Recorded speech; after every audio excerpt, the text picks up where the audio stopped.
అమ్మవారి చూపులు ఎంత దిశల వరకు పడ్డాయో అంతవరకు దరిద్రములన్నీ తొలగిపోయి అందరూ ఆనందమును పొందారు.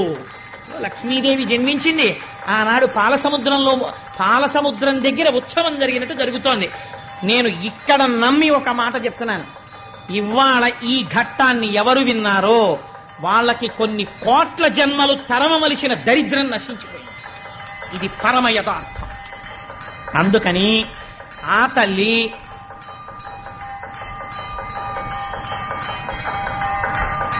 ఒక్కసారి మీ అందరూ కూడా మానసికంగా అదిగో అక్కడ ఆ నీరాజనాన్ని తీసుకోండి, ఒక్కసారి అది కళ్ళకద్దుకుని నమస్కారం చేసుకోండి.